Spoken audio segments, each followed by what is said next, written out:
Bismillahirrahmanirrahim. Alhamdulillahirabbil alamin. Wassalatu wassalamu ala asyrafil anbiya'i wal mursalin sayyidina wa maulana Muhammadin wa ala alihi wa sahbihi ajma'in. Subhanaka la ilma lana illa ma 'allamtana innaka antal alimul hakim. Rabbi shrah li sadri wa yassir li amri wahlul 'uqdatam min lisani yafqahu qawli.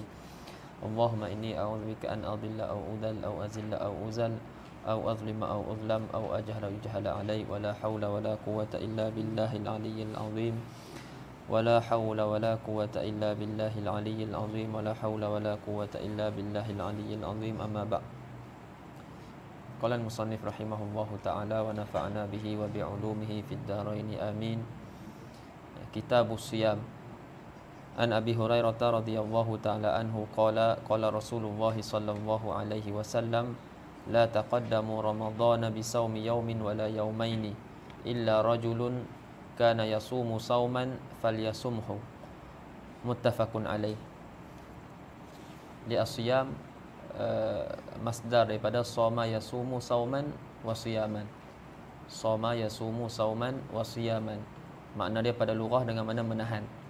Ini sama ada menahan diri, menahan daripada berkata-kata, ataupun menahan daripada makan, ataupun menahan daripada minum, ataupun selain daripada yang disebutkan. Jadi pada lughah dengan mana al-imsak. Adapun pada syarak saum, as-saum dengan makna as-saum ataupun as-siyam dengan makna imsakun anil mufattirat, iaitu menahan daripada perkara-perkara yang membatalkan puasa. Bermula daripada terbit fajar min tulu'il fajri ila ghurubish syams biniyah. Bermula daripada terbit fajar sehinggalah terbenam matahari dengan niat. Dan puasa merupakan merupakan salah satu daripada syariat-syariat yang terdahulu. Maknanya umat-umat terdahulu juga disyariatkan kepada mereka puasa seperti mana disebutkan dalam firman Allah Subhanahu wa taala, ya ayyuhallazina amanu kutiba alaikumusyiyamu kama kutiba alal ladzina min qablikum la'allakum tattaqun. Wahai ya ayyuhallazina amanu, wahai orang-orang yang beriman, difardukan ke atas kamu puasa seperti mana difardukan ke atas umat-umat yang terdahulu. Maknanya umat-umat yang terdahulu juga disyariatkan ke atas mereka puasa, dan kita pun sama, cuma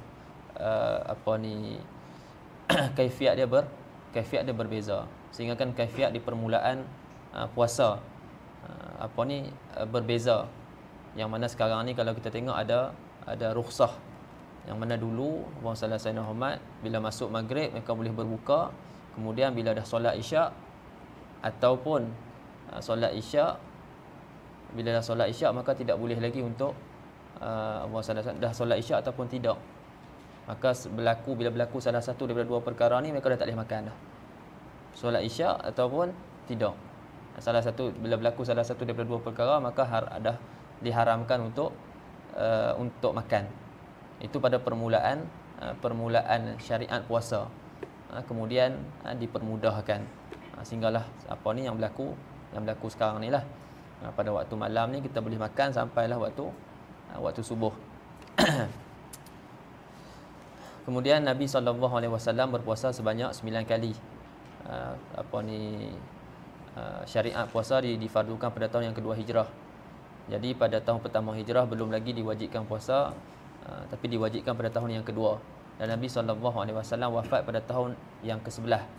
Jadi kalau kita kira daripada 2 hijrah sampai ke 10 hijrah semuanya 9 kali puasa.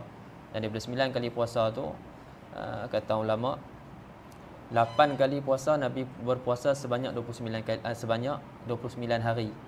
Tapi ada satu sahaja satu tahun Nabi berpuasa sebanyak 30 hari. Maknanya puasa penuh. Nabi berpuasa penuh. Ada yang kata 2 kali Nabi puasa penuh. Tapi yang masyhurnya yang disebut itu Nabi sallallahu alaihi wasallam sekali sahaja, ada satu tahun Nabi sallallahu alaihi wasallam berpuasa penuh. Dan ulama menyebutkan hikmah di sebalik Nabi sallallahu alaihi wasallam tu antara 9 kali Nabi berpuasa hanya sekali saja Nabi berpuasa penuh. Maksudnya dapat satu bulan tu penuh 30 hari. Sebab bulan dalam Islam sama 29 ataupun 30. Bukan maksudnya Nabi puasa tak penuh, maksudnya tak penuh bulan tu. Jadi dalam satu bulan kadang 29 ada 30. Jadi 8 kali Nabi berpuasa, semua berpuasa sebanyak 29 hari, cuma ada 1 tahun Nabi berpuasa sebanyak 30 hari. Jadi antara hikmah yang disebut oleh para ulama antaranya adalah nak tatmin nufusil ummah. Maknanya nak mententeramkan ataupun menenangkan jiwa umat ini yang mana dia berpuasa 29 hari.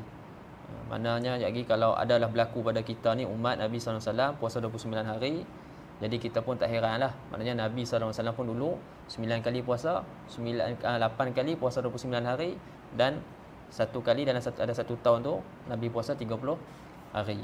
Jadi kita pun jiwa umat ni pun rasa Nabi SAW pun puasa seperti mana kita puasa. Itu salah satu hikmah yang disebut oleh para ulama. Dan satu lagi yang tengah disebut juga, nak tanbih, nak bagi tahu, nak nyatakan kepada kita bahwasanya pahala orang yang berpuasa 29 hari dan puasa 30 hari dari segi asal pahala sama sahaja. Ni dari segi asal pahala puasa tu sama.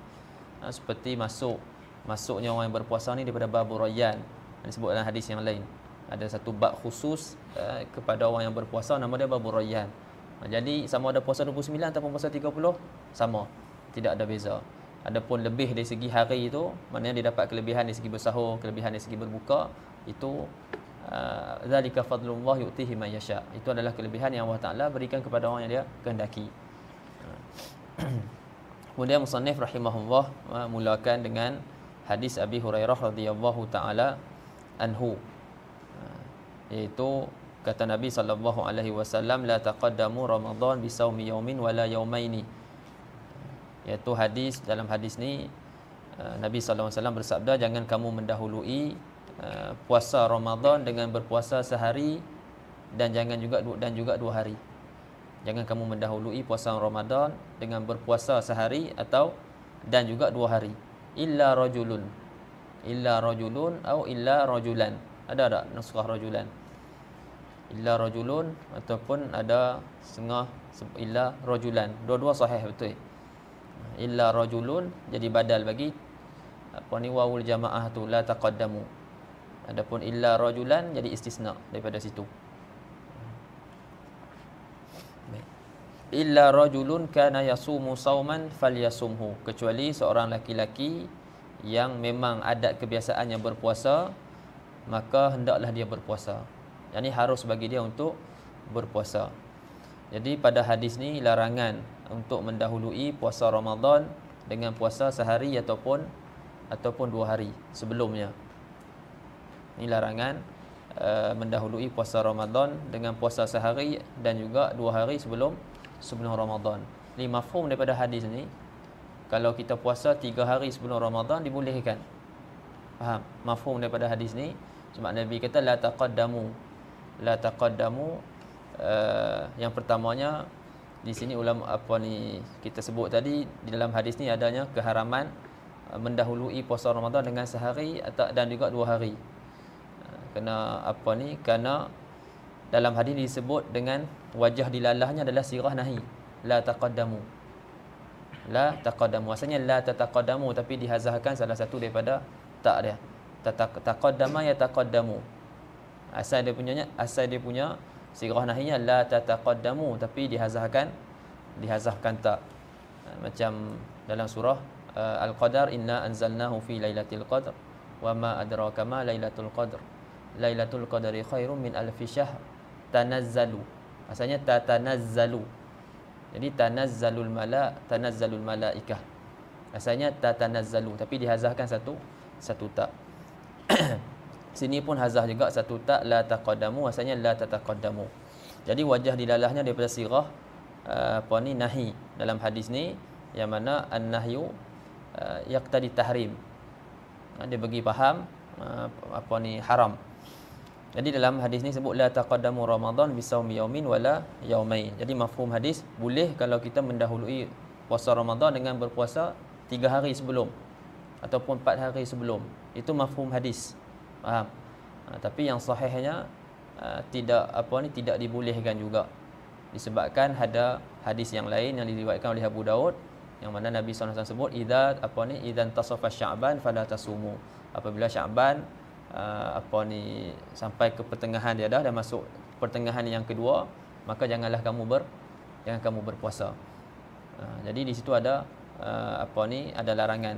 Lepas tu dalam mazhab kita, mazhab Syafi'i, bila masuk dah hari ke-16, Muhammad sallallahu alaihi masuk ke hari ke-16 Sya'ban dah tidak boleh berpuasa kecuali jika dia wasalkan dengan hari sebelum ataupun ada sebab-sebab yang lain. Jadi sebab-sebab yang lain tu dapat mana? Antaranya daripada hadis ni lah. Illa rajulun. Tadi larang. Larang la taqaddamu Ramadan bi saumi yaumin wala yaumain. Lepas tu istisna. Illa rajulun, kecuali seorang laki-laki yang memang kebiasaannya berpuasa. Illa rajulun kana yasumu sauman falyasumhu, maka hendaklah dia berpuasa. Jadi di sini istisna, pengkecualian daripada larangan tadi. Tadi larangan tak bagi. Sekarang ni dia kata kecuali laki-laki yang ada kebiasaan dia berpuasa, maka hendaklah dia berpuasa. Jadi larangan di sini pengkecualian daripada larangan. Maknanya boleh bagi laki-laki ni yang mana ada kebiasaan dia berpuasa sebelum tu, boleh untuk dia berpuasa mendahului puasa Ramadan dengan puasa sehari dan juga 2 hari. Boleh. Maka hendaklah dia berpuasa. Hendaklah di sini amar, di sini fi'il amar datang sebelum dia dengan lamul amar. Fi'il mudhari' yang berserta dengan lamul amar bagi faedah suruh. Jadi suruh ikut kaedah al-amru lil wujub. Tapi sekarang ni amar datang selepas larangan. Tadi larang la taqaddamu Ramadan. Jadi antara pengajian kita mengaji itu, maknanya bila satu suruhan datang selepas larangan, dia bagi faedah apa? Al-ibahah. Dia bagi faedah ibahah. Lepas tu kita kata kecuali laki-laki yang memang ada kebiasaan dia berpuasa, maka harus bagi dia untuk berpuasa. Maka harus bagi dia untuk berpuasa. Jadi orang ni bolehlah bagi nisbah untuk orang ni yang ada adat, boleh untuk dia berpuasa. Kemudian dikiaskan dengan orang yang ada adat, dikiaskan puasa nazar, puasa kafarah. Faham tak? Puasa nazar, puasa kafarah, puasa ganti, dikiaskan dengan masalah ni. Apa jamak dia, wajah syabah dia? Jamak yang himpunkan kerana sama pada sabab. Sama pada sabab. Jadi di sini ada dibolehkan sebab ada sabab, iaitu dia ada adat, ada wirid dia. Jadi kafarah pun sabab juga. Kafarah sabab, ganti sabab, nanti dikiaskan.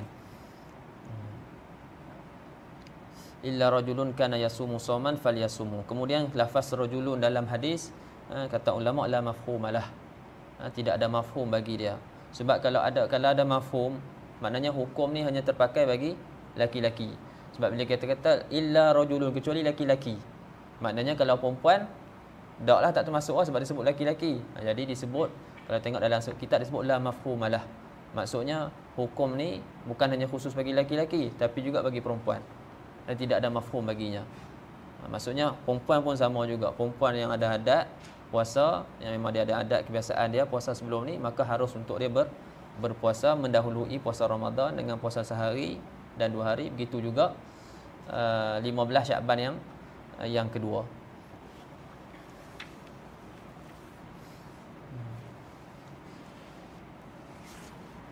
Wallahu alam. Hadis yang kedua, saum yaumi syak, itu kita sambung esok insya-Allah. Subhanakallahumma wa bihamdika asyhadu an la ilaha illa anta astaghfiruka wa atubu ilaik. Bismillahirrahmanirrahim. Wal 'asr innal insana lafi khusr illa alladhina amanu wa amilus solihati wa tawassaw bil haqqi wa tawassaw bis sabr.